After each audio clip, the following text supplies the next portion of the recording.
एक सिद्धांत है, एक कथा का दो रूप होता है, एक तो आध्यात्मिक भाव होता है और एक भौतिक भाव होता है। भगवान शुक्र के रूप में आए, पृथ्वी को अपनी दाढ़ पर रखा, लेकर आए, ऊपर लेकर आए, इसका ये भौतिक रूप हो गया, ये भौतिक दर्शन हो गया। इसका आध्यात्मिक भाव क्या है? वराह के रूप में ही क्यों आए? वराह समझते हैं किसको बोलते हैं? वराह कहते हैं शुकर को। और एक बहुत ही सामान्य भाषा में कहूं तो जिसको हम सुअर कहते हैं, उसी को शुकर कहा गया है। उसी रूप में भगवान ने ये वराह अवतार लिया। आपने कभी गौर भी किया होगा, किसी शुकर को देखने का काम पड़ा होगा आपको, तो शुकर हमेशा पृथ्वी पर सूंघते हुए चलता है ना? हमेशा पृथ्वी को सूंघते हुए चलता है। ऐसा क्यों? यही स्वरूप क्यों?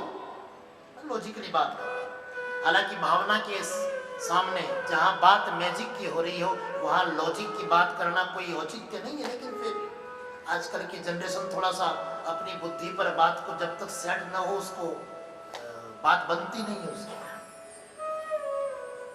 शुक्र के रूप में ही क्यों? पृथ्वी का एक गुण है, पृथ्वी का लक्षण है। न्याय शास्त्र में कहते हैं तत्र गंधवती पृथ्वी। पृथ्वी गंध प्रधान है, पृथ्वी में गंध तत्व है, पृथ्वी में सुगंध है। और गंध लेने की जो घ्राण शक्ति है वो सबसे ज्यादा शुकर में पाई जाती है, सबसे ज्यादा। ऐसे लोग कुत्ते को मानते हैं, लेकिन नहीं, कुत्ते से भी ज्यादा शुकर में। इसलिए भगवान ने बिल्कुल प्रासंगिक विषय को समझते हुए पृथ्वी के अनुरूप अवतार, हिरण्याक्ष का वध करके, हिरण्याक्ष को मारकर पृथ्वी को रसातल से लेकर आए और स्थापित किया। ये हिरण्याक्ष हिरण्यकशिपु कौन थे? इस संदर्भ में भी चर्चा आती है। द्वारपाल हरि के प्रिय दो, जय अरु विजय जान सब को। ये हिरण्याक्ष हिरण्यकशिपु भी कोई सामान्य विभूति नहीं है साहब। अरे भगवान के हाथों जिनकी मृत्यु हो रही है वो कोई सामान्य सत्ता थोड़े हो सकती। ये भगवान के ही द्वारपाल हैं जिनके नाम है जय और विजय। सनकादिकों ने इनको श्राप दिया है, इसके प्रभाव से इनको राक्षस बनना पड़ा और 3 जन्म तक इनको भगवान से बैर लेना पड़ा, जिसमें पहला जन्म है हिरण्याक्ष और हिरण्यकशिपु।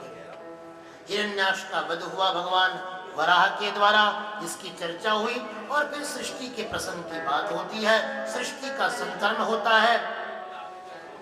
मनु और शतरूपा इस ब्रह्मांड के सबसे पहले स्त्री और पुरुष, शतरूपा और मनु। 5 संतान हुई इनकी, 3 बेटियां और 2 बेटे। बेटों के नाम है प्रियव्रत और उत्तानपाद, और बेटियों के नाम है आकुति, देवहूति और प्रसूति। ध्यान से सुनना, अगली कथा भी बड़ी अद्भुत कथा है। आकुति का विवाह रुचि प्रजापति के साथ होता है, प्रसूति का विवाह दक्ष प्रजापति के साथ होता है, और देवहूति का विवाह ब्रह्मा जी के ही पुत्र कर्दम जी के साथ होता है। कर्दम जी की चर्चा पहले हम करते हैं। देवहूति वैसे सबसे छोटी है, लेकिन उसमें गुण कुछ ज्यादा है, इसलिए यहां देवहूति की चर्चा पहले है। देवहूति का मतलब क्या है?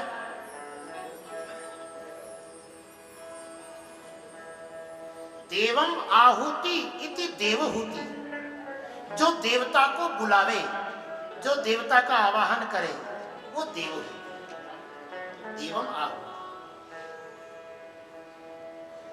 देवहूति का विवाह कर्दम ऋषि के साथ हुआ, और बड़ी सुंदर चर्चा है। देखो,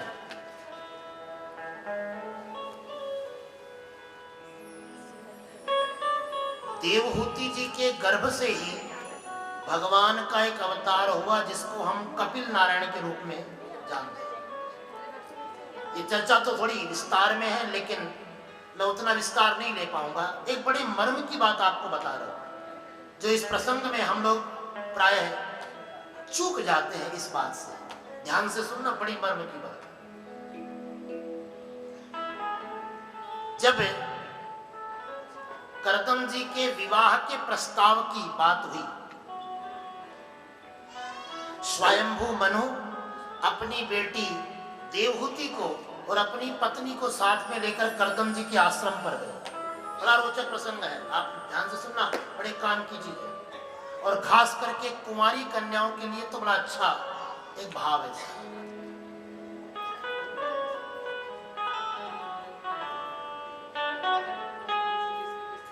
मनु जी महाराज अपनी पत्नी और अपनी कन्या को लेकर करदम मुनि के आश्रम पर गए। वहां पर जाकर कुछ चर्चाएं हुई। करदम जी ने एक प्रस्ताव रखा, एक शर्त रखी।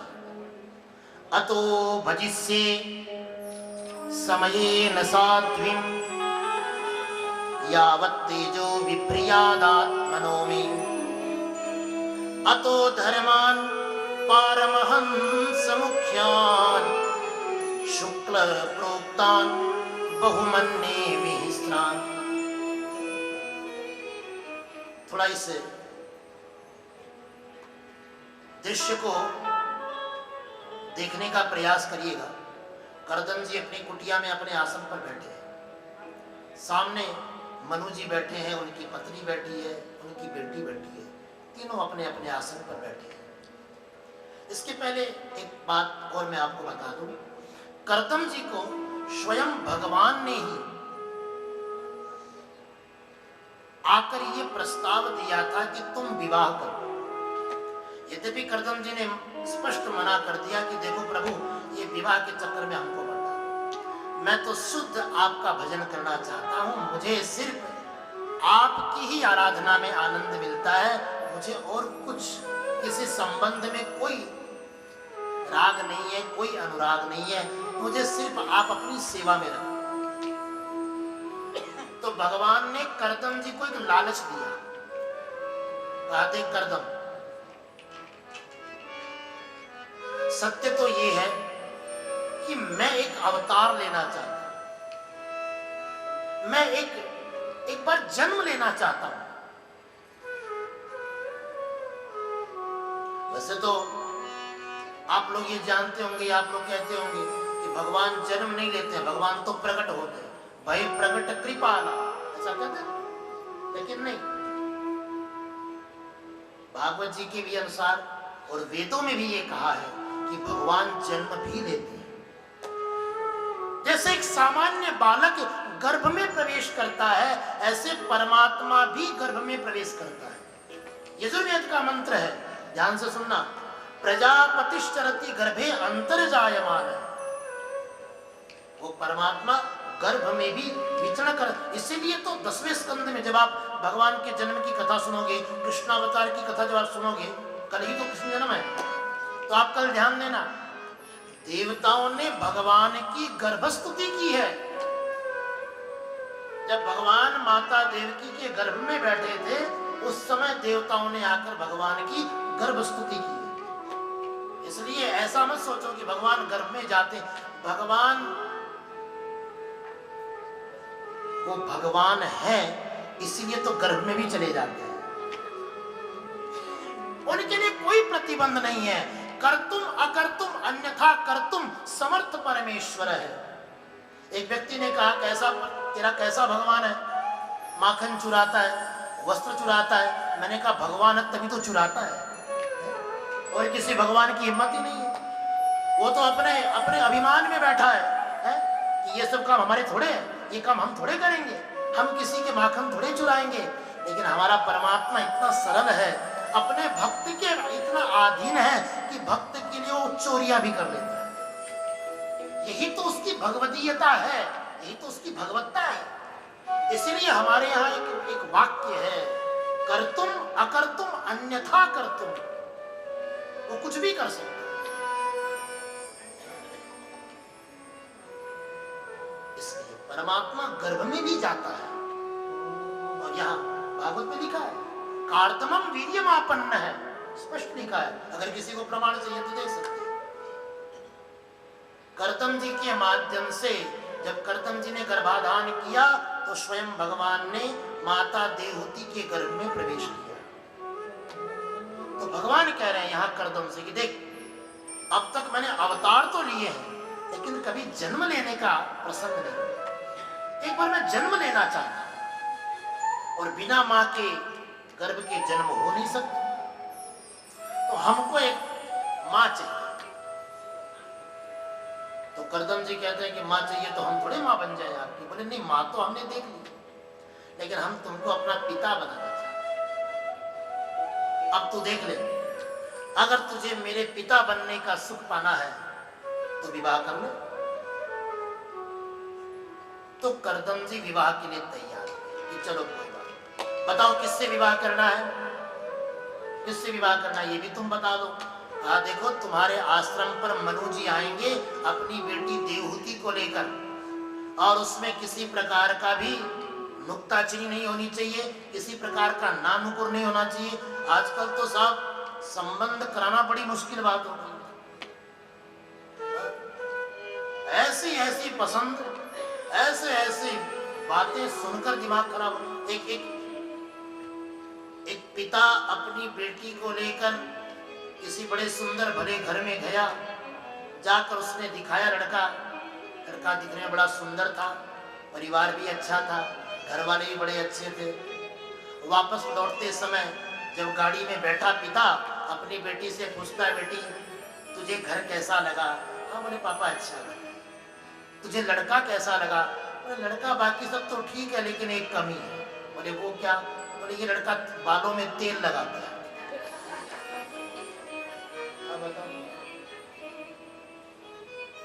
ये भी कोई तरीका है मना करने का कि बालों में तेल लगाता है? नहीं, हमको तेल वाला नहीं, हमको जेल वाला लड़का चाहिए जो जेल लगाता है। बड़ा मुश्किल काम है। क्या बीतती होगी उस कन्या के ऊपर जिसको हम रिजेक्ट कर दें? क्या बीतती होगी? मेरा फल, मेरी आवाज, मेरा तेवर ले जा है मेरी बेटी। मेरा फल, मेरी आवाज, मेरा तेवर ले जा, सब कुछ अपना समझकर जागीर ले जा। मैंने मेरे हाथों की लकीरें भी तुझे दे दी है, अगर ये भी रास न आए तो मेरा मुकद्दर ले जा।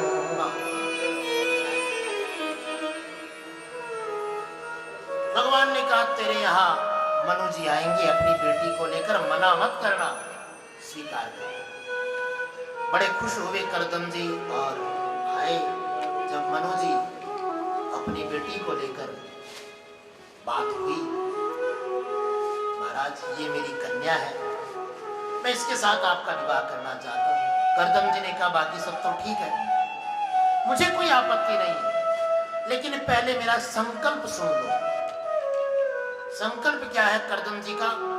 कहते देखो, मुझे भगवान ने संकेत दिया है, उस संकेत के अनुसार जिस दिन तुम्हारी कन्या से संतति की प्राप्ति हो जाएगी, पुत्र रत्न की प्राप्ति हो जाएगी, उसके बाद हमारा इस गृहस्थ आश्रम में कोई अनुराग नहीं होगा। हम परमहंसों का जीवन जीना चाहते हैं, हम फिर तपस्या के लिए, संन्यास के लिए चले जाएंगे। उस समय आपकी बेटी को कोई आपत्ति न हो तो आप विचार करें। अब बताओ, कोई बेटी स्वीकार करेगी इस बात? है कोई माता, है कोई पिता जो इस बात को स्वीकार कर ले? ये कोई बात नहीं महाराज, आप हमारी बेटी को छोड़कर चले जाओगे, फिर हम विवाह किस लिए कर रहे हैं? मनु जी ने अपनी बेटी की तरफ देखा।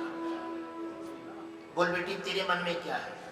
अब देखो, देवहूति का जवाब देने का तरीका देखो कितना सुंदर है, समझने की बात। तीनों अपने अपने आसन पर बैठे हैं। कर्दम जी ने तीनों के लिए आसन बिछाया था और तीनों उस आसन पर बैठे हैं। बात मनु जी और कर्दम जी के बीच हो रही है। अब विषय ये आ गया कि मैं स्वीकार करता हूं, लेकिन हमारी शर्त है, ये मेरा संकल्प है, मैंने ये संकल्प कर रखा है और मैं इस संकल्प को छोड़ नहीं सकता। क्या इस संकल्प से आपकी पुत्री को कोई आपत्ति है? ये पूछ लिया जाए। और मनु जी ने उसी प्रश्न भरी दृष्टि से अपनी बेटी की ओर देखा तो बेटी ने क्या जवाब दिया पता है? न तो देवहूति ना बोलती है और न देवहूति हाँ बोलती है, क्योंकि ये भारतीय नारी है, माता पिता के सामने थोड़ा शील संकोच करती है, बोलने में थोड़ा संकोच रहता है। इसलिए बड़े ही सुंदर तरीके से देवहूति जी ने स्वीकार किया है, मानो अपना परिचय दे रही है, अपने संस्कारों का परिचय दे रही है। वो क्या? तुरंत देवहूति जी जिस आसन पर बैठी थी उस आसन को छोड़कर बगल में बैठ जाती। अब ऐसा क्यों? ये इससे जवाब क्या मिला? तो कहा इससे जवाब ये मिलता है कि कभी भी पति को अपनी पत्नी के लिए आसन नहीं बिछाना चाहिए, ये मर्यादा की बात है। और न कभी पत्नियों को पति से मांगना चाहिए प्लीज मेरी चेयर लगा दो, ऐसा है ना। थोड़ा अजीब है, लेकिन पूछना अपनी माताओं से, अपनी सासुओं से, अपनी दादी माँ से पूछना। ये आदर की बात है, ये सम्मान की बात है। अपने से बड़े से हम कभी ऐसी अपेक्षा नहीं करना चाहते कि वो हमारे लिए आसन बिछाए, बल्कि हमारा दायित्व बनता है हम उसके लिए आसन बिछाए। आप बैठे, है ना। ये तो होता है, कोई श्रेष्ठ आ जाए तो आप अपना आसन छोड़ते कि नहीं छोड़ते? आप जिस कुर्सी पर बैठे हैं आप कहते ना नहीं आप पहले आप। यही शिष्टाचार है। कर्दम जी ने जो आसन बिछाया था, देवहूति अब तक उस पर बैठी थी क्योंकि कोई संबंध नहीं हुआ था। लेकिन जब पिता ने पूछा, बोल बेटी तेरी क्या इच्छा है, तुरंत देवहूति ने उस रिश्ते को स्वीकार किया, अपने पति के रूप में स्वीकार किया और पति के बिछाए हुए आसन का परित्याग।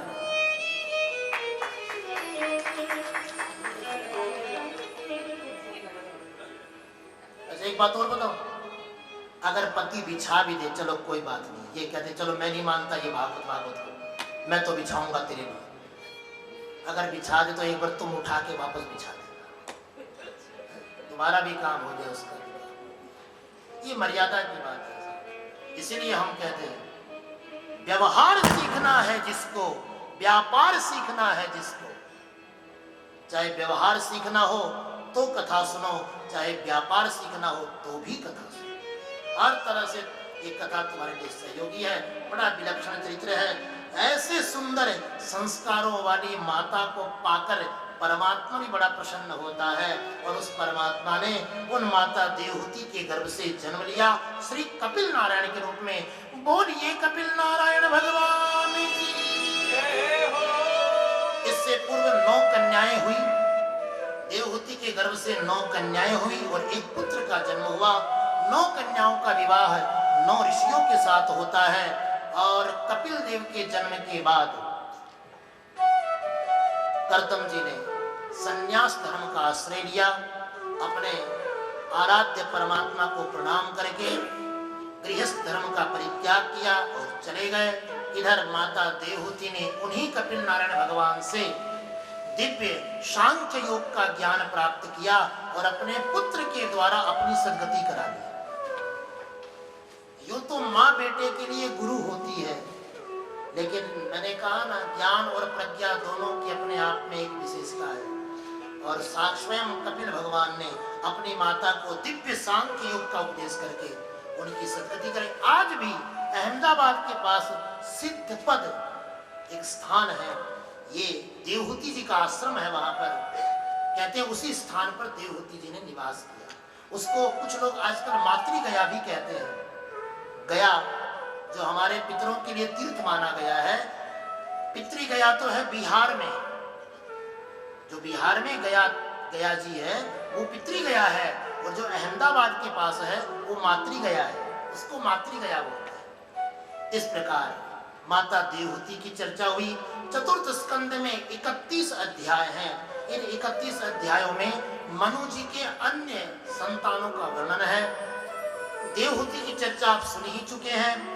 आकुति के गर्भ से स्वयं भगवान यज्ञ नारायण के रूप में भगवान का अवतार होता है।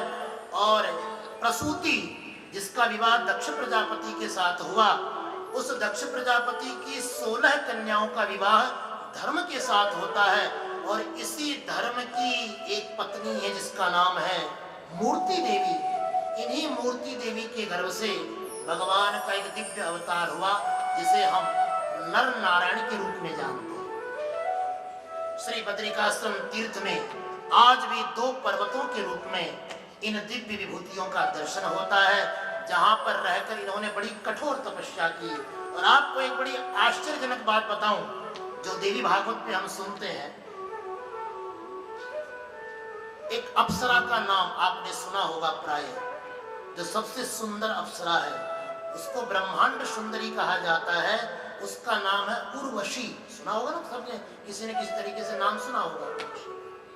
ये जो उर्वशी है, इसकी उत्पत्ति भगवान नारायण ने ही की थी। नर और नारायण की तपस्या भंग करने के लिए जब कामदेव गए, तो उस कामदेव को जवाब देने के लिए भगवान नारायण ने अपनी उरु यानी अपनी जंघा से एक सुंदर स्त्री को उत्पन्न किया और कामदेव को उपहार के रूप में दे दिया। कहा, जा तो जिन अप्सराओं को लेकर हमारी तपस्या में भंग करने के लिए आया है, हमें मोहित करने के लिए आया है, इन सबसे सुंदर तुझे मैं अप्सरा देता हूं, जा इसे ले जा और स्वर्ग में सजा कर रखना। देवराज इंद्र उर्वशी को पाकर इतने प्रसन्न हुए कि उन्होंने सारी अप्सराओं की मुखिया उर्वशी को बनाया। इतनी सुंदर थी। ऐसी विलक्षण तपस्या भगवान नर नारायण की आज भी बद्रिकाश्रम में लोगों को उनकी अनुभूति प्राय हो ही जाती है। बहुतों को वहां पर्वत के रूप में दर्शन होता है, बहुतों को वहां बद्रीनाथ जी के मंदिर में भी दर्शन मिल जाता है, बहुतों को वहां प्रत्यक्ष किसी न किसी बालक के रूप में भी दर्शन मिल जाते हैं। दास को भी एक बार श्री बद्रीनाथ जी में श्रीमद् भागवत की कथा सेवा करने का अवसर मिला। बड़ी विलक्षण अनुभूति, अद्भुत अनुभूति है। मैं तो कहता हूँ, उस पे विशेष करके जीवन में कभी अवसर पड़े तो बद्रीनाथ अवश्य जाए। अद्भुत दर्शन ठाकुर जी का, अद्भुत अनुभूति है बद्रीनाथ जी में। और सबसे बड़ी बात तो ये है, उस भूमि के परमाणु ही कुछ ऐसे हैं कि आप जब वहां जाओगे तो आपका मन करेगा कि किसी चट्टान पर बैठकर थोड़ी देर के लिए अपनी आंख बंद करूं और थोड़ी देर के थोड़ा ध्यान करूं, थोड़ी साधना कर लो। स्वतः वो भूमि आपसे कुछ साधना करवाती है। ये विशेषता। नर नारायण की चर्चा हुई। उसके बाद प्रसूति की एक कन्या है जिसका नाम है सती। सती का विवाह भगवान शंकर के साथ हुआ। ये चर्चा भी आपने राम कथा के माध्यम से विस्तार से सुनी भी होगी। भागवत जी में इतना विस्तार तो नहीं है इसका, लेकिन फिर भी मैं थोड़ा बहुत प्रसंग जो इसका मुख्य है वो मैं आपको बता दूं कि भगवान शिव की 2 पत्नियां हुई। पहली पत्नी का नाम सती और दूसरी पत्नी का नाम पार्वती। वैसे ये दोनों एक ही हैं, लेकिन ये दोनों का जन्म अलग अलग है। सती का जन्म हुआ दक्ष प्रजापति के साथ। इसी समय ससुर जी और दामाद में कोई बात बिगड़ गई, लेकिन भगवान शंकर तो बड़े सरल है। उन्होंने उस बात को अपनी पत्नी के सामने प्रकाशित किया। देखो, समझने का विषय, हम लोग अपने ससुराल में जरा सी छोटी छोटी कोई बात हो जाए तो बात बात पे अपनी पत्नी को ताने मारते हैं, है ना? तेरे भाई ने ऐसे किया, तेरे पिता ने ये किया, उसने ये किया है? लेकिन भगवान शंकर की विशेषता देखो,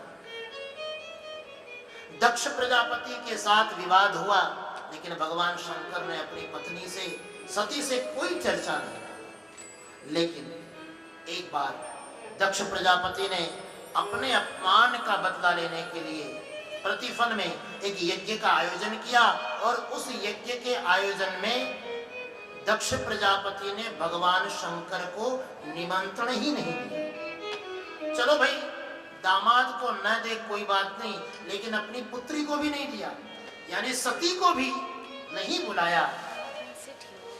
ये बात सती को थोड़ी अटपटी लगी। सती उस यज्ञ में जाने के लिए जिद करने लगी। भगवान शंकर ने समझाया, तरह तरह के व्यवहारिक ज्ञान दिए, सती कहती है कि सुनो, मैंने सुना है पिता के यहाँ, गुरु के यहाँ, मित्र के यहाँ निमंत्रण का इंतजार नहीं करना चाहिए। यदि वहां पर कोई उत्सव हो जाए तो वहां पर आप बुलावे की प्रतीक्षा मत करो, बिना बुलाए चले जाना चाहिए। पिता के यहाँ, गुरु के यहाँ, मित्र के यहाँ, ठाकुर जी के मंदिर में अगर कोई उत्सव हो रहा हो, कोई आयोजन हो रहा हो, तो आपको किसी के बुलावे का इंतजार नहीं करना चाहिए। लेकिन भगवान शंकर कहते हैं बात तो तेरी सही है, लेकिन यद्यपि विरोध मान जह कोई, तहां गए कल्याण न होई। गोस्वामी जी की पंक्तियों में, गोस्वामी जी के भाव से, गोस्वामी जी की लेखनी के माध्यम से भगवान शंकर एक व्यवहारिक बात बता रहे हैं। ध्यान से सुनना, ये बात सही है, इन इन जगहों पर आपको निमंत्रण की आवश्यकता नहीं रखनी चाहिए। लेकिन जहां पर आप जा रहे हो, वहां जाने से पहले ये विचार करो कि वहां जाने से किसी को विरोध तो नहीं है, आपके जाने से वहां आपका विरोध तो नहीं है, आपके जाने से कोई, आपके जाने से वो व्यक्ति नाराज तो नहीं है। ऐसे स्थान पर नहीं जाना चाहिए। भांति अनेक शंभु समझावा, भावी बस उर ज्ञान न आवा। अनेक तरह से भगवान ने समझाया, लेकिन पार्वती को ये बात, क्षमा करें, सती को ये बात समझ में नहीं आई, जिद करने लगी जाने की। आखिर में भगवान शंकर ने कहा अच्छी बात है, अगर तुझे जाना है तो चले जा। और सती जब गई, वहां जाकर क्या देखा, वहां जाकर देखती है यहाँ मेरे पति को बुलाने की बात तो दूर, मेरे पति के लिए तो आसन भी नहीं लगाया गया है। अब बताओ, इतना बड़ा यज्ञ हो रहा हो और भगवान शंकर के लिए स्थान नहीं। शिव महापुराण में तो ऐसी कथा आती है, ऐसी चर्चा आती है कि जैसे हम कोई भी यज्ञ करते हैं, ध्यान से सुना, हम लोग जब कोई भी यज्ञ करते हैं तो ग्रहमंडल की स्थापना करते हैं ना, ग्रहमंडल पर भगवान रुद्र की पूजा होती है। लेकिन दक्ष प्रजापति ने अपने यज्ञ में ग्रहमंडल की स्थापना ही नहीं की, उसने ग्रहमंडल को विराजमान ही नहीं। भगवान शंकर को नहीं बुलाया, मेरे पति को नहीं बुलाया, इस बात से सती रुष्ट हुई। अपने पिता को समझाया, अनेक प्रकार के वाक्यों से भगवान शिव की महिमा बताई, लेकिन उस सभा में सती का समर्थन करने वाला कोई नहीं था। इसी से दुखी होकर सुनहु सभासद सकल मुनिंदा, कही जिन सुनी जिन्हें शंकर निंदा। सती कहती है इस यज्ञ में जो लोग बैठे हैं, जिन्होंने भगवान शंकर की निंदा सुनी है, उन सबको मैं बता दूं, इस यज्ञ का बड़ा दुष्परिणाम होने वाला है, यहाँ हाहाकार मचने वाला है। सब लोग सावधान हो जाएं। ध्यान रखना, जिस मांगलिक कार्य में भगवान शंकर की पूजा नहीं होती, जिस यज्ञ में भगवान शंकर का स्थापन नहीं होता, और जिस कथा में भगवान शंकर का नाम नहीं लिया जाता, वो यज्ञ, वो कार्य, वो कथा कभी पूरी नहीं हो सकती। सती ने उस यज्ञ कुंड में योगाग्नि से अपने देह को नष्ट कर लिया। सती नष्ट हो गई।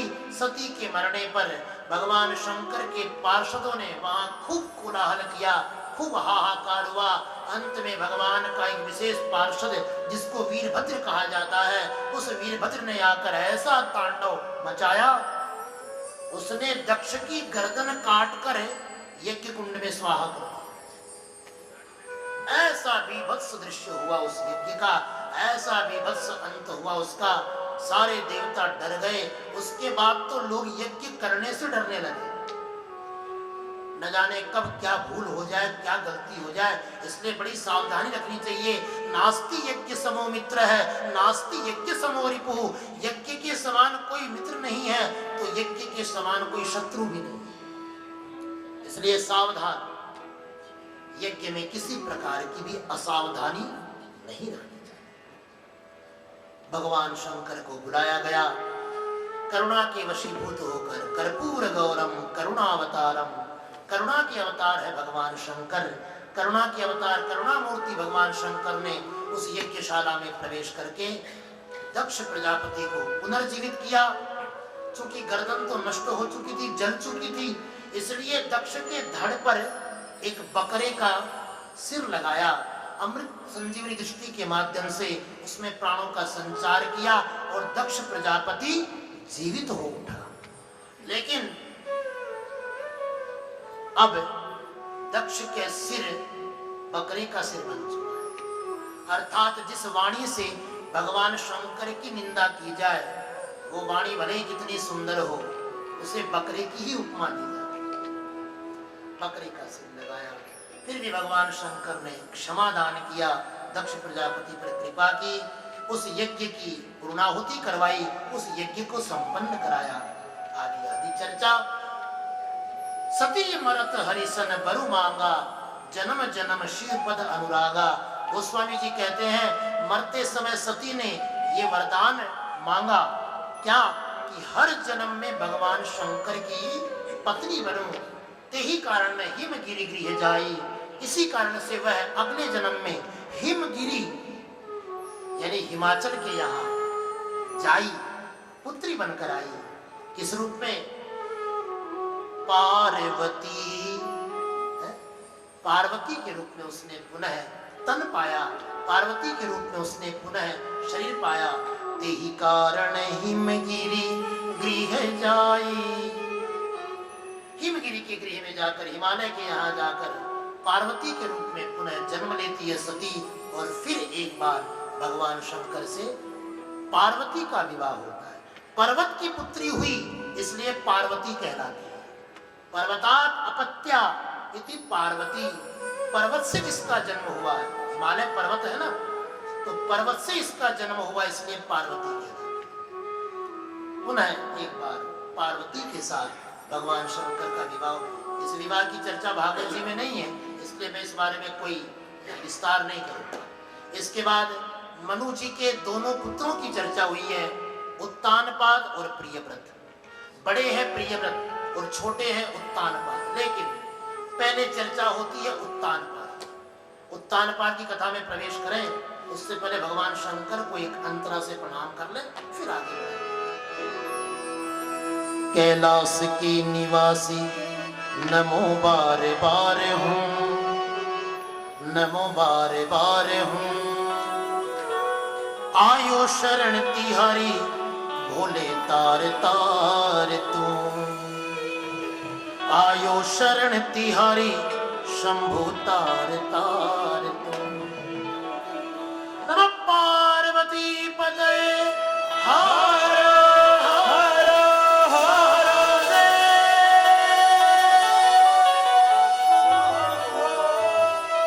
हर भोले। कैलाश के निवासी नमो बार बार हूँ, नमो बार बार हूँ। आयो शरण तिहारी भोले तार तार तू, आयो शरण तिहारी भोले तार तार तू। कैलाश के निवासी नमो बार बार हूँ, नमो बार बार हूँ। आयो शरण तिहारी भोले तार तार तू, आयो शरण तिहारी भोले तार तार तू। भोले तार तार तू, भोले तार तार तू, भोले तार तार तू, भोले तार तार तू।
बखान क्या करूं मैं लाखों के ढेर का, बखान क्या करूं मैं लाखों के ढेर का, बखान क्या करूं मैं लाखों के ढेर का। तपती भभूत में है खजाना कुबेर का, तपती भभूत में है खजाना कुबेर का, तपती भभूत में है खजाना कुबेर का।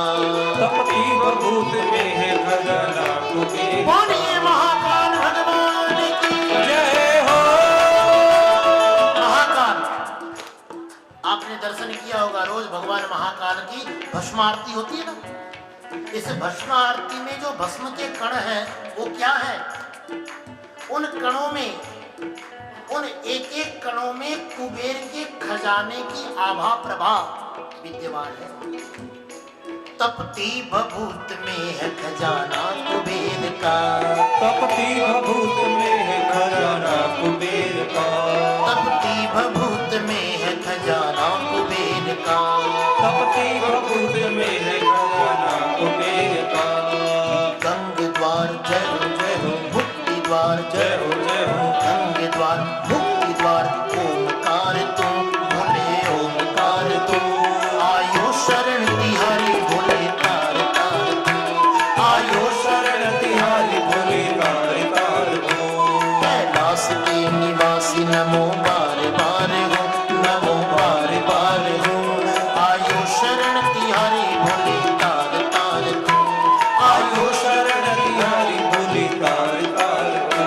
कैलाश के निवासी नमो बार बार हो, नमो बार बार हो, आयो शरण तिहारी भोले तार तार को, आयो शरण तिहारी भोले तार तार को। हम भोले तार तार तू, भोले तार तार तू, भोले तार तार तू, भोले तार तार तू, हम भोले तार तार तू, भोले तार तार तू, भोले तार तार तू, भोले तार तार तू, हम भोले तार तार तू, भोले तार तार तू।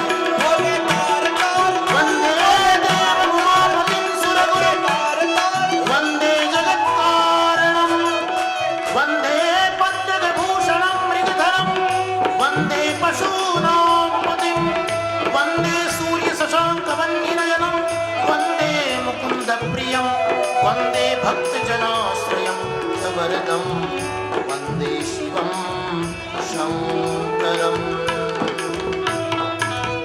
शंकर भगवान की जय हो। क्या क्या नहीं दिया, हम क्या प्रमाण दें,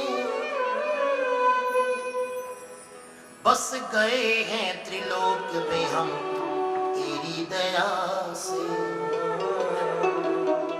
रहते हैं इस त्रिलोक में हम तेरी दया से। तेरी दया से। जब भी जीवन में किसी प्रकार का संकट आता है, चाहे वो मृत्यु तुल्य कष्ट ही क्यों न हो, हम लोग सबसे पहले किसको याद करते हैं? भगवान महामृत्युंजय, है ना। मृत्युंजय महारुद्र त्राहि मां शरणागतम, जन्म मृत्यु जरा व्याधि पीड़ितम कर्म बंधनैः। ये महामृत्युंजय मंत्र है, पौराणिक मंत्र। यदि अवसर मिले तो इसको याद कर लेना, और बड़ा चमत्कारी मंत्र है। जो हम लोग वैदिक मंत्र बोलते हैं उसमें तो फिर भी बहुत सी मर्यादाएं हैं, उदात्त अनुदात्त स्वरित का भेद है, ह्रस्व दीर्घ प्लुत का चक्कर है, लेकिन ये पौराणिक श्लोक है।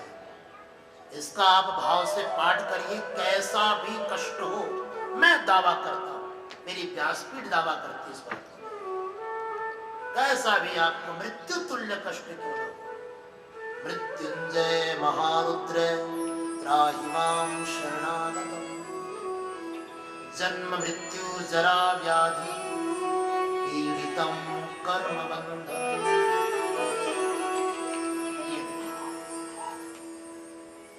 उत्तानपाद के वंश की चर्चा हुई है। घड़ी अपनी गति में है, मैं थोड़ा पीछे हूं और आज कुछ जिम्मेदारी भी मुझ पर है, और कोशिश करता हूँ उस जिम्मेदारी को मैं निभा पाऊँ। इसलिए कुछ चर्चा करके फिर उसके बाद में आपको आपके गंतव्य तक पहुँचाऊँगा कि आज बड़ा ही सुंदर अवसर हम सबको मिल रहा है दीपदान का, कार्तिक दीपदान का। कहते हैं इस कार्तिक के महीने में अपने लाला की दीर्घ आयु के लिए मैया यशोदा जमुना जी में दीप बहाया करती थी, इसलिए कार्तिक में दीपदान का बड़ा महत्व है।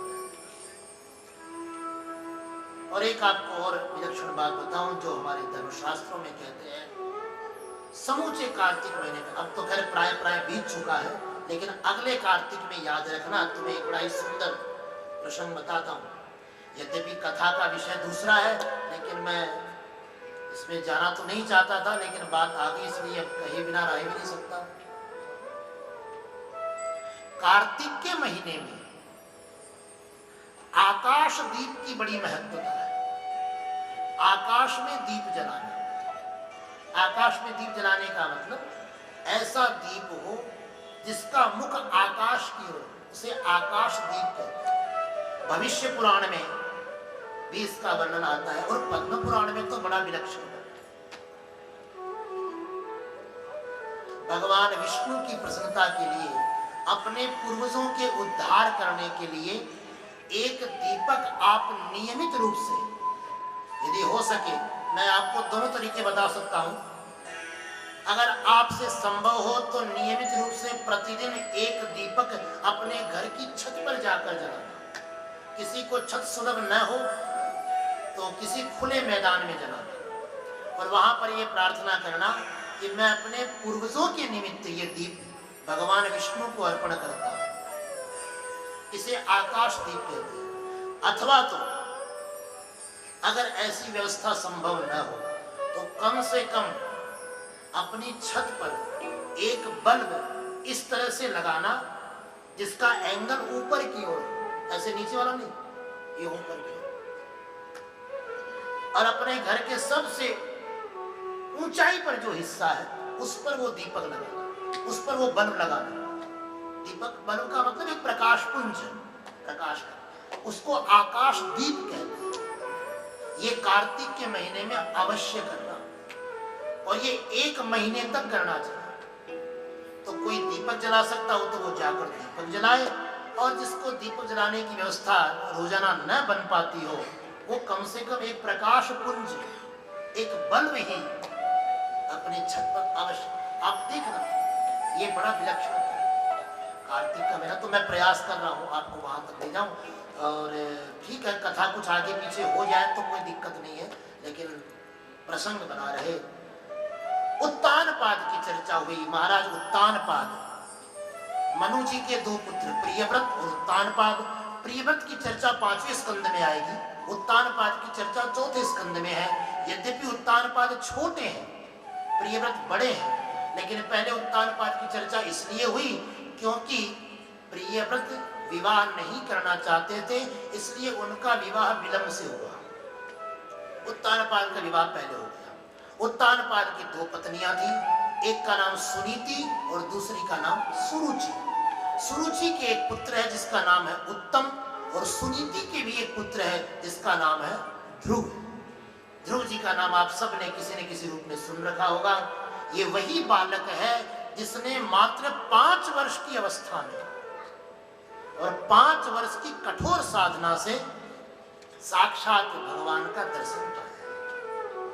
और इस तपस्या में, इस साधना में उनको सद्गुरु के रूप में मिले हैं देवर्षि नारद। एक दिन की चर्चा है, ध्यान से सुनना। एक दिन उत्तानपाद अपनी सभा में बैठे थे, बात ही बात में खेलते खेलते ध्रुव सभा में पहुंच जाता है, अपने पिता की गोद में बैठने का प्रयास करता है, लेकिन ये बात सौतेली माता को पसंद नहीं आती है। दौड़ कर आती है सभा में, गोद में बैठे हुए ध्रुव को पिता की गोद से नीचे उतारती है, धक्के मारकर नीचे गिरा देती है। लुढ़कता हुआ बालक नीचे गिरता है, शरीर में कुछ चोट लगती है, लेकिन उसकी परवाह नहीं है। उसको दर्द उसको इस बात का है कि पिता की गोद से दूर कर दिया, पिता से दूर किया गया, पिता के दुलार से दूर किया गया। ये बात ध्रुव को बर्दाश्त नहीं हुई, रोने लगा सुरुचि उसको डांटती है, मूर्ख बालक, तेरी हिम्मत कैसे हुई, तू यहाँ बैठ गया? तुझे नहीं पता इस गद्दी पर बैठने का अधिकारी सिर्फ मेरा बेटा है, सुनीति का बेटा नहीं हो सकता। और अगर तुझे इस गद्दी पर बैठना है, अगर तुझे इस सिंहासन पर बैठना है, तो तुझे मेरे गर्भ से जन्म लेना पड़ेगा। ये सुरुचि के वाक्य। बालक ध्रुव इन बातों को नहीं समझ पाया। बालक ही तो था, लौट गया अपनी माँ के पास। माँ को जाकर वेदना बताई। माँ ने कहा, बेटा कोई बात नहीं, भगवान तुझ पर कृपा करे, भगवान का ध्यान किया कर, ठाकुर जी की कृपा की तुझ पर निश्चित होगी। उसी दिन से बालक के मन में ये भाव, ये उमंग उत्पन्न हुई कि मुझे भगवान का आश्रय लेना चाहिए। एकमात्र भगवान ही है जो मुझे इस परेशानी से मुक्त कर सके। एकमात्र भगवान ही है जो मेरी इस कामना को पूर्ण कर सके। 5 वर्ष की अवस्था में ही उस बालक ने रात के अंधेरे में अपनी माता के चरणों में प्रणाम किया और वहां से विदा हो। घर छोड़कर चला गया, जंगल में चला आया। रास्ते में नारद जी महाराज का सानिध्य मिला। नारद जी ने पहले तो कुछ उसका परीक्षण किया, उसे समझाया, थोड़ा डराया। पता कर रहे हैं कि इस बालक में कितनी परिपक्वता है साधना के लिए, है? इसलिए कुछ परिपक्वता देख रहे हैं। जैसे हम लोग बाजार से घड़ा खरीदते हैं ना, तो घड़े को बजाकर देखते हैं कि घड़ा पक्का है या कच्चा है। ऐसे ही गुरु जो होता है वो शिष्य को भीतर से ठोक कर देखता है कि इसकी जो भावना है, इसका जो संकल्प है, वो कच्चा है या पक्का है। कुछ बातों से डराने का प्रयास किया, कुछ बातों से माँ की ममता याद दिलाई, लेकिन बालक ध्रुव तो मानने को तैयार ही नहीं था। उसे तो बस एक ही लगन लगी है कि तेरे संग में रहेंगे राधा रमण। बस यही भाव लेकर अपने संकल्प को दृढ़ किए हुए हैं। आखिर में नारद जी ने उस बालक को द्वादशाक्षर मंत्र का उपदेश किया। 12 अक्षरों वाले मंत्र। कौन सा मंत्र है? ओम नमो भगवते वासुदेवाय, ओम नमो भगवते वासुदेवाय। ये 12 अक्षर का मंत्र। इस मंत्र की दीक्षा हुई बालक ध्रुव को, और उस मंत्र को प्राप्त करके बालक ध्रुव अपने लक्ष्य की ओर बढ़ चला। 5 महीने की बड़ी कठोर साधना हुई बालक ध्रुव के द्वारा, और 5वें महीने में भगवत साक्षात्कार होता है।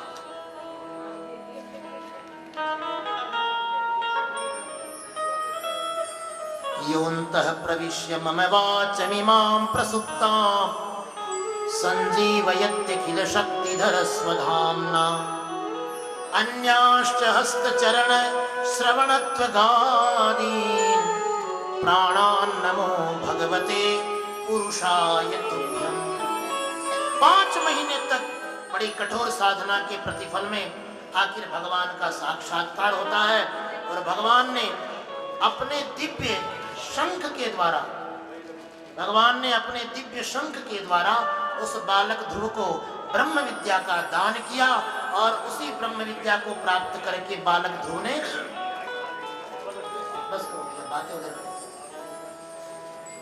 बालक ध्रुव ने 12 श्लोकों से भगवान की स्तुति की, और इन्हीं 12 श्लोकों के माध्यम से बालक ध्रुव की स्तुति पाकर भगवान अत्यंत संतुष्ट हुए, प्रसन्न हुए, और बालक ध्रुव को 36,000 वर्ष तक भूमंडल पर राज्य करने का आशीर्वाद दिया, और अंत में ध्रुव लोक प्राप्त होने की गति प्रदान की। बालक ध्रुव को ध्रुव की लोक की गति प्रदान की। इस प्रकार भक्तराज ध्रुव की चर्चा हुई। 4th स्कंद में ध्रुव जी के वंश की चर्चा हुई।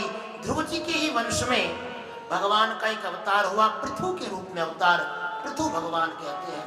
इस प्रकार 4th स्कंद में भगवान के पृथु अवतार की 4th स्कंद को प्रणाम करते हैं। 5th स्कंद में प्रवेश करते हैं, जहां पर महाराज प्रियव्रत के वंश परंपरा का वर्णन और कुछ भूगोल की चर्चा है। 5वें स्कंद में 26 अध्याय हैं।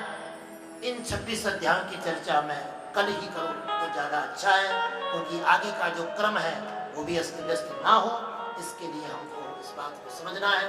तो प्रयास तो था आपको नरसिंह भगवान का दर्शन करा पाता, लेकिन चलो सब ठाकुर जी की इच्छा पर है, अपने सोचने से सारे काम नहीं होते हैं ना। आज हमने सोचा भी था कि 10 मिनट पहले चालू करेंगे, लेकिन we are already 15 minute late. तो ये तो अपने हाथ में है नहीं, ठाकुर जी ने मुहूर्त सेट कर रखा है। यहाँ तो इलेक्शन नहीं, यहाँ तो सीधा सिलेक्शन होता है। अपने हाथ में कुछ नहीं है तो कोई बात नहीं। क्रम तो वापी कथा यात्रा महाबला, चाहे क्रम हो चाहे अक्रम हो, किसी भी तरीके से अपनी कथा यात्रा का आनंद लेना है। तो आइए चतुर्थ स्कंद के साथ ही आज के प्रसंग को प्रणाम करते हैं। कल पंचम स्कंद की चर्चा होगी। इसके अलावा छठे स्कंद में, 7वें स्कंद में भगवान नृसिंह की चर्चा करेंगे, और भगवान वामन अवतार की चर्चा, और साथ में भगवान कृष्ण के जन्म की चर्चा भी हम कल की कथा में करेंगे। कल बड़ा ही पावन पर्व है, एकादशी का पर्व है, बड़ा सुंदर पर्व है। उस सुंदर दिव्य पर्व में भगवान कृष्ण के जन्म की कथा हम कल श्रवण करेंगे। तो कल समय पर उपस्थित हो सके, इसके लिए आज समय पर ही कथा को विराम करें, ज्यादा बेहतर है। तो आइए 1 मिनट के लिए मेरे साथ युगल मंत्र से प्रणाम करेंगे आज के प्रसंग को। उसके बाद आरती, और आरती के बाद हम सब दीपदान का प्रसंग आनंद लेंगे। आइए युगल मंत्र के द्वारा आज के प्रसंग को प्रणाम करेंगे। राधे कृष्ण राधे कृष्ण कृष्ण कृष्ण राधे राधे। राम लखन सीता सहित हृदय बसहु सुर। श्री चित्तचोर लाल की जय हो, श्री विपिन बिहारी लाल की जय हो, श्री राधा रमण लाल की जय हो। आइए भाव से खड़े होकर, श्रृंखलाबद्ध होकर भागवत जी की मंगलमय आरती करते हैं। आरती भागवत भगवान की है, आरती पापियों को पाप से तारती, पापियों को पाप से है तारती। हाँ, भागवत भगवान की है आरती, भागवत भगवान की है आरती, पापियों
पंथ खोल सन्मार्ग दिखाने वाला, बिगड़ी को बनाने वाला। ये मधुर बोल पथ पंथ खोल सन्मार्ग दिखाने वाला, बिगड़ी को बनाने वाला। श्री राम यही घनश्याम यही, श्री राम यही घनश्याम यही, श्री राम यही घनश्याम यही, श्री राम यही घनश्याम यही। प्रभु की महिमा की आरती, पापियों को पाप से हटार। प्रभु की महिमा की आरती, पापियों को पाप से भाग्यवत भगवान की है आरती, पापियों को पाप से हटार। भाग्यवत भगवान की है आरती, पापियों को पाप से है तारती, पापियों को पाप से है तारती, पापियों को पाप से है तारती, पापियों को पाप से है तारती। जलेन शीतलीकरणं हस्तप्रक्षालनं मन्त्रपुष्पाञ्जलि। ॐ जजेन जयमयजन्त देवास्तानि धर्माणि प्रथमान्यासन्न, तेहनाकं महिमानः सचन्त यत्र पूर्वे साध्याः सन्ति देवाः। ॐ राजाधिराजाय प्रसह्य साहिने नमो वयं वैश्रवणाय कुर्महे। सर्वे कामान् कामकामाय मह्यं कामेश्वरो वैश्रवणो ददातु। कुबेराय वैश्रवणाय महाराजाधिराजाय नमः। सीवन्तिका बकुलचम्पकपाटलाब्जे पुण्णागजातिकरवीररसालपुष्पैः बिल्वप्रवाल तुलसीदलमञ्जरीभिः स्वां पूजयामि जगदेश्वर मे प्रसीद। नानासुगन्धिपुष्पाणि यथा कालोद्भवानि च पुष्पाञ्जलिर्मया दत्तं गृहाण परमेश्वर। मन्त्रपुष्पाञ्जलिं समर्पयामि। त्वमेव माता च पिता त्वमेव, त्वमेव बन्धुश्च सखा त्वमेव, त्वमेव विद्या द्रविणं त्वमेव, त्वमेव सर्वं मम देवदेव। पापोऽहं पापकर्माहं पापात्मा पापसम्भव। त्राहि मां पुण्डरीकाक्ष सर्वपापहरो हरे। अन्यथा शरणं नास्ति त्वमेव शरणं मम। तस्मात् कारुण्यभावेन रक्ष मां जगदीश्वर, रक्ष मां परमेश्वर। बोलिए बाके बिहारी लाल की, बोलिए सुखदेव भगवान की, बोलिए व्यास जी महाराज की, बोलिए आज के आनंद की। जय जय श्री राधे, जय जय श्री राधे, जय जय श्री राधे श्याम। आप सब अपना स्थान दोबारा ग्रहण कर लें। स्वामी जी का काफ़ी बिजी शेड्यूल रहता है और हमारे रिक्वेस्ट पर 40 मिनट का समय उन्होंने आज हमें दिया है, तो स्वामी जी 8:40 तक आज दीपदान का प्रोग्राम करेंगे। कृष्णा हरे हरे, हरे राम, हरे राम, राम राम, हरे हरे। हरि नाम संकीर्तन की जय। श्री वृंदावन धाम की जय। वृंदावन चंद्रोदय मंदिर की जय। जगत गुरु शिला प्रभुपाद की जय। निताई गौर प्रेमानंदे हरि हरि बोल। तो हम आज ये कार्तिक के पावन उत्सव पे जो महीना भगवान ने इतनी लीलास की हैं, इतने पास टाइम्स किए हैं, तो वो एक लीला का प्रदर्शन आप आज करने के लिए आए हैं आपका समक्ष। So Krishna is very naughty. Krishna is doing many mischievous activities like he's dancing with the other woman, and he's stealing butter, going to other house and he's stealing butter, and many other mischievous activities he's doing. But when he's doing the mischievous activities, his activities are worshipable, adorable, respectful. अगर वही activity हम उसको नकल करेंगे तो हमको jail के अंदर बंद कर दिया जाएगा। अगर हम किसी पड़ोसी के घर जाके माखन चुराएंगे तो हमको पुलिस पकड़ेगी आगे। बट वही भगवान कर रहे हैं, वही माखन चुरा रहे हैं, तो वो गुणगान है, वही दामोदर लीला है। तो एक दिन यशोदा मैया कान्हा को गोदी में लेकर दूध पिला रही थी और साथ में छाछ भी, मट्ठा भी बना रही थी और बहुत एंजॉय कर रही कि मैं अपने कान्हा को, अपने बेटे को दूध पिला रही हूँ। और साथ साथ में देखती है कि रसोई में जो दूध रखा है वो उबल रहा है और वो उबल के नीचे गिर जाएगा। और जो दूध है वो कोई ऑर्डिनरी दूध नहीं है, वो फ्रेग्रेंट काउस का मिल्क है। यशोदा मैया was having 9 lakh cows, and out of few dozens only were having the fragrant cows, and they were giving fragrant milk, and that milk was there boiling in the kitchen. तो यशोदा मैया देखती है कि इस बेटे को ब्रेस्ट फीडिंग करूंगे और दूध को बचाऊं, क्योंकि दूध की मुझे रबड़ी बनानी है, कृष्णा को दूध पिलाना है, तो वो वाला दूध बचाऊंगे, ये वाला दूध को फीडिंग करूं। तो she was just comparing between the two. तो यशोदा मैया क्या करती है, अपने लल्ला को पटकती है चारपाई पे और भागती है वो रसोई की तरफ दूध को बचाने के लिए। और भगवान को क्या चाहिए? भगवान को इंपॉर्टेंस चाहिए, भगवान को प्रायोरिटी चाहिए, भगवान को अटेंशन चाहिए।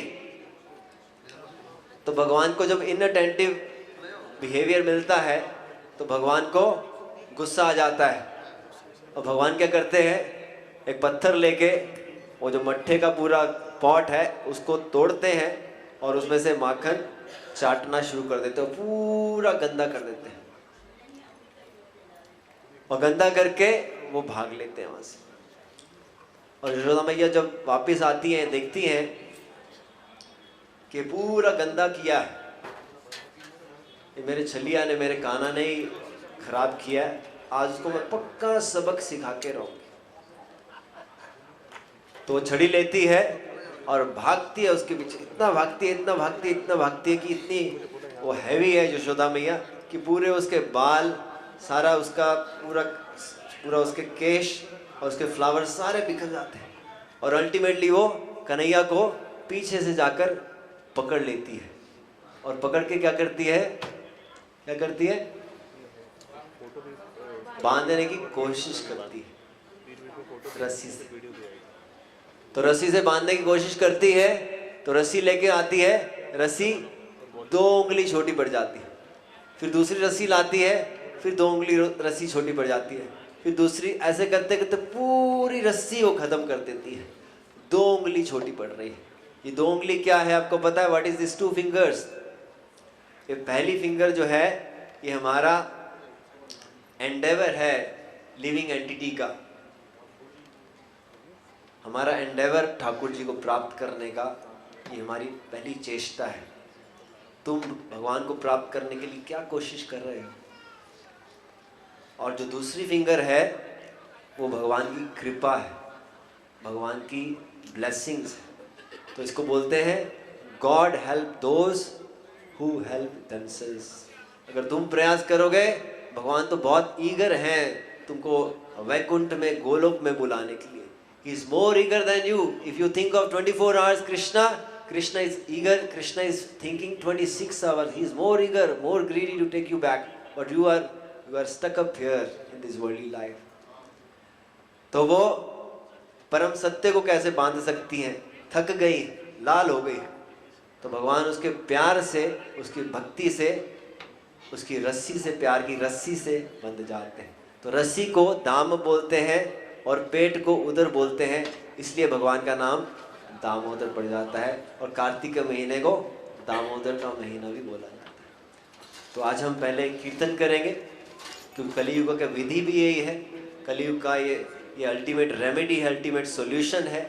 सतयुग में तपस्या करते थे, त्रेता युग में हवन करते थे, द्वापर युग में पूजा करते थे, कलियुग में नाम है। तो भगवान आवाज के रूप में आए। ये कीर्तन नहीं है, ये कृष्ण है।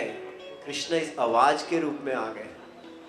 Please participate very nicely. The kirtaniyas have come from Vrindavan. Vrindavan से भक्त लोग आए हैं। भगवान कहते हैं ना मैं वैकुंठ में हूँ, ना मैं योगी के हृदय में हूँ, मैं वहाँ हूँ जहाँ भक्त लोग मेरे नाम का गुणगान कर रहे हैं, जहाँ कीर्तन कर रहे हैं। So this name is so potent. The Lord has incarnated. We have to absorb, we have to hear, and we have to connect ourselves. This is the Hare Krishna movement. This is the Krishna consciousness, ultimate consciousness, original consciousness, original bhavana is Krishna bhavana. तो प्रभु जी लोग अभी गाएंगे, आप अच्छी तरह इसको सुनिए और सुन के आपको रिपीट करना है। कीर्तन का एटिकेट है, सुनना है फिर गाना है, फिर सुनना है फिर गाना है, उसी ट्यून में जिस ट्यून में प्रभु जी गाएंगे। क्लैपिंग करके हम करेंगे इसको। So will start now. Hari बोल। श्री वृंदावन धाम की, हरि नाम संकीर्तन की, जगत गुरु शिला प्रभुपाद की, निताय गौर प्रेमानंदे। हरि हरि बोल। परिजन सहितं कृष्ण चैतन्य देवं Shri Radha Krishna पादान् सगण Lalita Shri विशाखान्वितं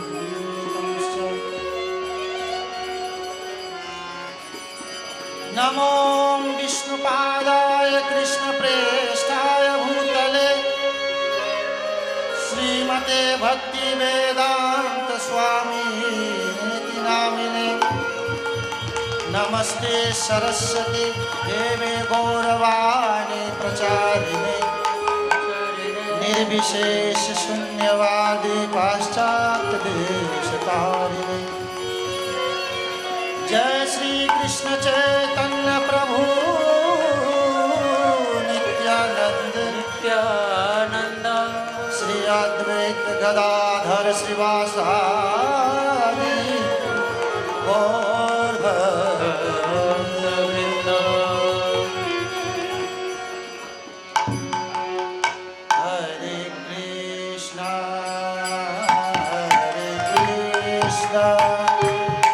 Krishna Krishna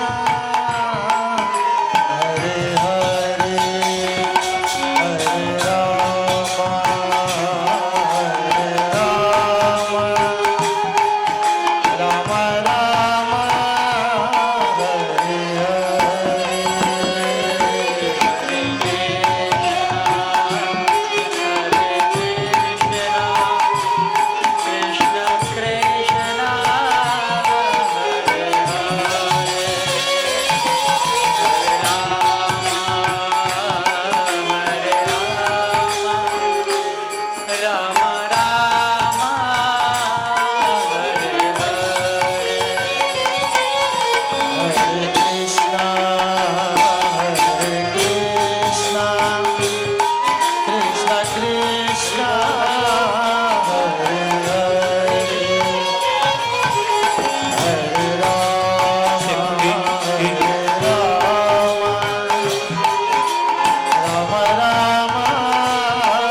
Hare Krishna. This voice is going to Golok Vrindavan. जो कीर्तन हो रहा है ये कहाँ जा रहा है? ये हमारी 8 लेयर्स को चीर रहा है. हमारे शरीर में 8 लेयर्स हैं, 8 layers, 5 gross and there are 3 subtle layers. 8 layers को चीर के ये ब्रह्म ज्योति में जा रहा है. ब्रह्म ज्योति को क्रॉस करके वैकुंठ धाम जा रहा है. वैकुंठ धाम को क्रॉस करके मथुरा जा रहा है. मथुरा को क्रॉस करके द्वारका जा रहा है और द्वारका को क्रॉस करके ये गोलोक वृंदावन जा रहा है. वहाँ हरि के ठाकुर के चरणों का आश्रय ले रहा है. सेम कीर्तन which we are doing. It's not an ordinary thing. We participate nicely, chant nicely, miracles will happen. तो अच्छी तरह एंथुसियास्टिक होकर करिए. ठाकुर जी पूरी प्रसन्नता हो रही है. ठाकुर प्रसन्न हो गए, पूरा ब्रह्मांड प्रसन्न हो जाएगा, पूरा यूनिवर्स प्रसन्न हो जाएगा और हम भी खुश हो जाएंगे साथ. Chant very nicely. हरि बोल. हरि हरि बोल. वृंदावन बिहारी लाल की जय. श्री राधे मेरी स्वामिनी. मैं राधे को दास जन्म जन्म मोहे दीजियो. श्री वृंदावन वास. राधे राधे कहता हूँ अपनी धुन में रहता हूँ.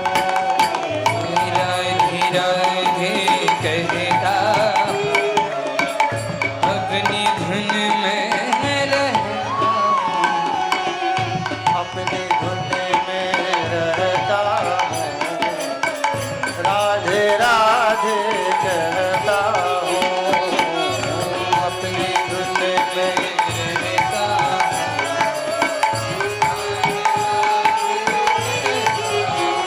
राधे राधे राधे राधे राधे राधे राधे श्री राधे राधे.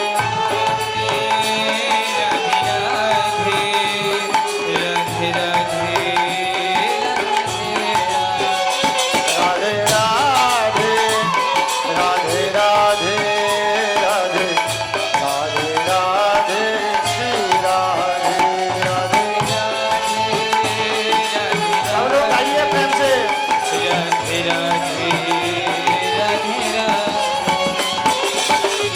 जब से तेरा नाम लिया मेरा जीवन कैसे बदल गया.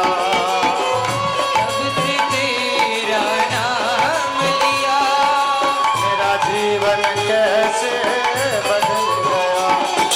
मैं मारा मारा फिरता था, मुझे एक ठिकाना मिल गया. मैं मारा मारा फिरता हूँ, मुझे एक ठिकाना मिल गया.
हरि बोल।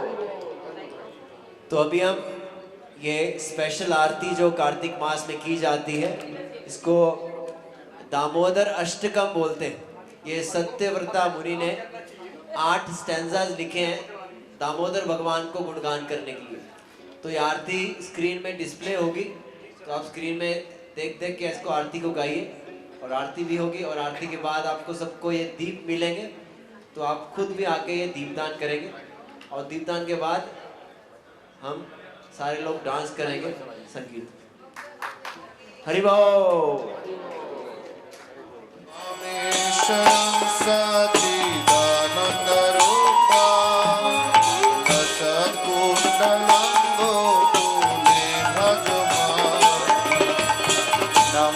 शरणं सच्चिदानन्दरूपं लसत्कुण्डलं गोकुलराजमानं यशोदाभिरालोकमभुवनानां परमेशमत्तं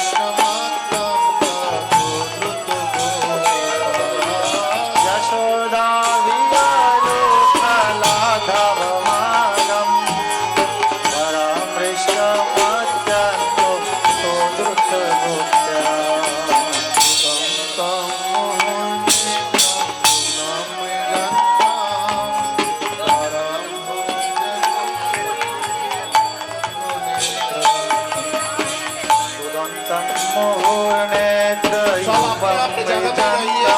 आगे मत आइए।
सलीला वीरानंद कुंडे सघोषम निमज्जन्त मखभयन्तम्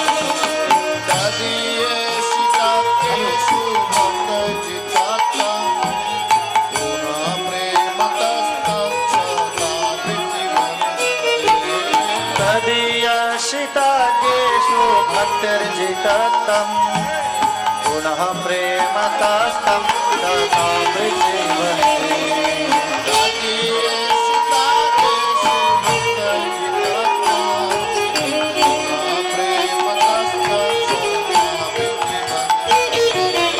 तदीये शिताकेषु भक्तर्जितात्तं पुनः प्रेमतस्तं सदा प्रीतिमन्त्रे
ते मुखाम्भोज मह्यप्रियाय नमोऽनन्तलीलाय देवाय तुभ्यं नामराधिकाय तदीय प्रियाय नमोऽनन्तलीलाय देवाय तुभ्यं नमो राधिकाय तदीय प्रियाय नमोऽनन्तलीलाय देवाय तुभ्यं नामराधिकाय तदीय प्रियाय नामराधिकाय तदीय प्रियाय नामराधिकाय तदीय प्रियाय नामराधिकाय तदीय प्रियाय हाय नमोऽनन्तलीलाय देवाय तुभ्यं नमो अनन्तलीलाय देवाय तुभ्यं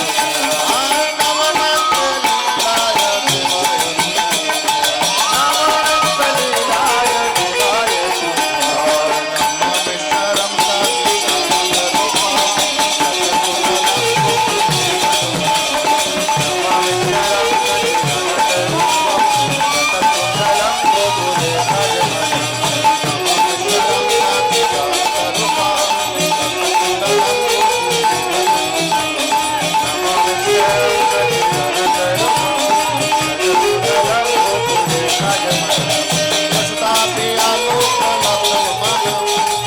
नमोऽनन्तलीलाय देवाय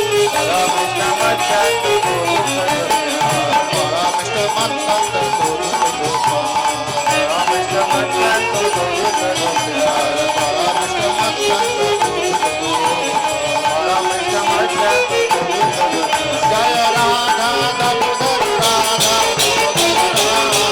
जय राधा दामोदर राधा जय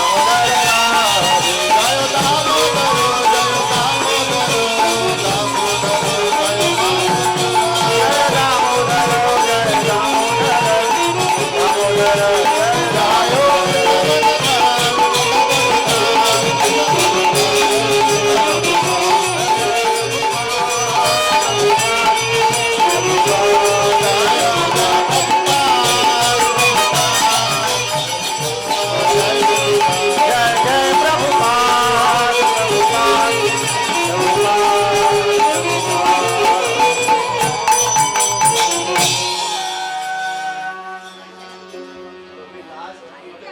आप कृपया जहाँ पर है वहीं रहें, वहीं से दीपदान करें और जिनको दीप नहीं मिला है मोबाइल की लाइट जला लें।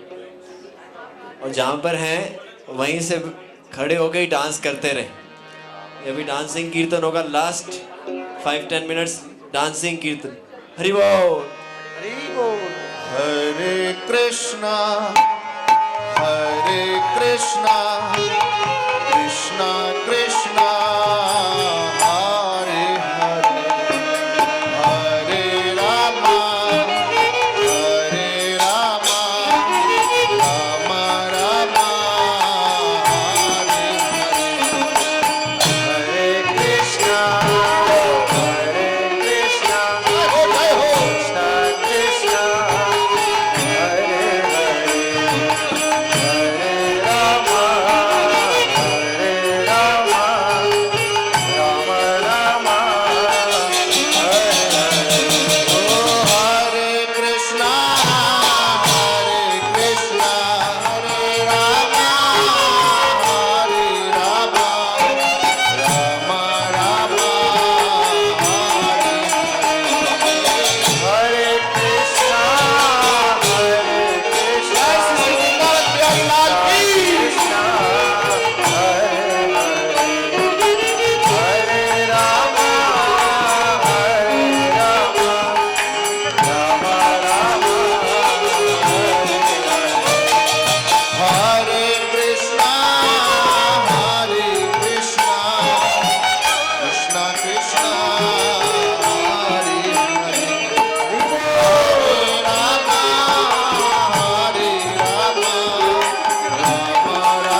की, वृंदावन चंद्रोदय मंदिर की, जगत गुरु श्रील प्रभुपाद की, श्रीमद् भागवत की, श्री कार्तिक मास की, दामोदर भगवान की, आज के आनंद की, निताई गौर प्रेमानंदे, हरि हरि बोल। जय श्री राधे।